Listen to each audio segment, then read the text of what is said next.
ஒரே வருஷம் நீ கஷ்டப்பட்டு உழைக்கிற அந்த உழைப்பு மேல உன்னோட முழு எதிர்காலமும் ஆதாரப்பட்டிருக்கு அப்படின்றப்போ அந்த டைம்ல உனக்கு தெரியுற டிவி, உனக்கு இருக்கிற வாட்ஸ்அப், உனக்கு இருக்கிற ஃபேஸ்புக், சுகம் சுகம் சுகம் சுகம் ஒன்னே, கொண்டாட்டம் ஒன்னே குறியா இருந்துச்சுன்னா வாழ்க்கை நாரி போகுமா போகாதா?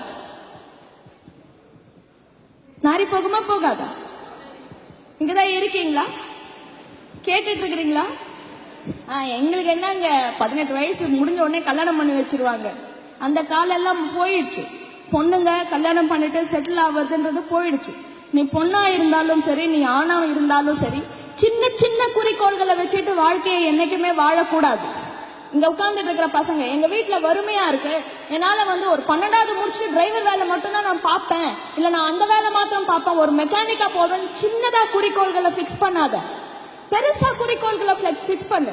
என்னடா ஒரே ஒரு வருஷம் என்னால என்ன ஜெயித்து காமிக்க முடியாதா? இந்த ஜெயித்து காட்டுவோம்ன்றது உன்னோட சப்ஜெக்ட் கிடையாது. நீ உன்னை ஜெயிச்சு காமிக்கணும், உன்னோட உடம்ப ஜெயிச்சு காமிக்கணும். சில சமயங்கள்ல நீ உட்காரணும்னு சொல்லிட்டு பாக்குறப்போ உனக்கு மூடே இருக்காது படிக்கிறதுக்கு. ஆனா மூடு இல்லைன்றதுக்காக நீ படிக்காம எழுந்தியானா நீ உன்கிட்டயே தோத்து போயிட்ட. நான் சொல்றது நிஜமா இல்லையா? நீ உன்கிட்டயே தோத்து போயிட்ட. உன்னை நீ ஜெயிக்கிறது, ஜெயித்து காமிக்கிற அப்படின்னாலே அதுதான். சோ முதல் காரணம் லவ். அப்ப நான் என்ன பண்றது? என் லவ் நான் நிறுத்திட்டேமா? உனக்கு அட்வைஸ் பண்றதுக்கு நான் யாருமே கிடையாது. ஆனா ஊறுகாவா வச்சுட்டு உன்னோட படிப்பு மெயின் கோர்ஸா ஆக்குறது உன் பொறுப்பு. என்னோட வாழ்க்கை, என்னோட குடும்பம், என்னோட அப்பா அம்மா, எனக்கு பின்னாடி கரைஞ்சுக்கிட்டு இருக்கிற அந்த 2 உயிர்.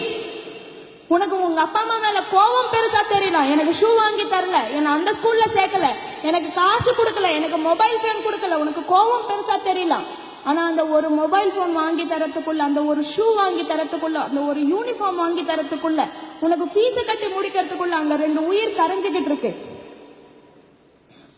கொடிது இளமையில் வறுமை, ஔவையார் சொன்னது. ஆனா அது உண்மை கிடையாது. கொடிது முதுமையில் வறுமை. நீ இளமையில இருக்கிறப்ப உன்னை சுத்தி 10 பேர் ஃப்ரெண்ட்ஸ் இருக்கிறாங்க, உனக்கு தெரியாது. 4 வாட்டி சிரிச்சேன்னா உனக்கு பசியோட கொடுமை தெரியாது. உனக்கு பிடிக்கலன்னா டியூஷனை விட்டு நின்றுட முடியும், உனக்கு தெரியாது. எல்லாம் வேகம், வீரம்.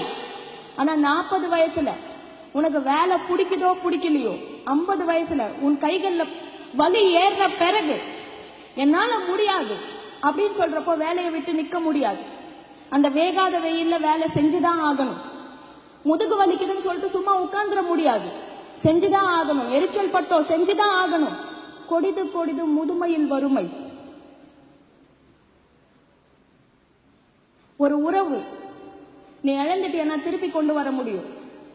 1 கோடி ரூபாய் பணம் நீ இழந்துட்டியனா திருப்பி கொண்டு வர முடியும். உடம்பு ஆரோக்கியம் இழந்துட்டியனா திருப்பி கொண்டு வர முடியும்.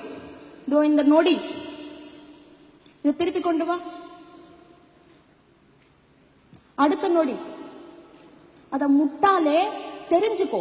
நீ போட்டது 11.10 கிடையாது. அடுத்த நொடிதானே தவிர கடந்து போன சமயம் வரவே வராது திரும்ப.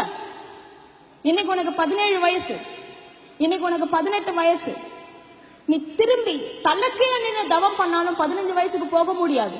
உன்னோட 10th மார்க்கை மாத்த முடியாது. இன்னும் எக்ஸாம்க்கு கரெக்டா 5 மாசம் இருக்கு. கரெக்டா 5 மாசம். இன்னைக்கு ஒரே ஒரு நாள் ஒரு முடிவு உன் மனசுல எடுத்துக்கிற. இன்னில இருந்து ஒரு நாளைக்கு 3 மணி நேரம் எனக்கு பிடிக்குதோ பிடிக்கலையோ நான் படிப்பேன். எனக்கு மூடு இருக்கோ இல்லையோ நான் படிப்பேன். எனக்கு எழுந்துக்கணும்னு தோணுதா, என்ன நானே ஜெயிச்சுட்டு நான் உட்கார் ஒரு 5 நிமிஷம். என் மூளை நீ எழுந்துக்கோன்னு சொன்ன பிறகு ஒரு 10 நிமிஷம் நான் படிச்சுட்டு எழுந்துப்பேன். உன்னை நீ ஜெயிக்கிறதுக்கு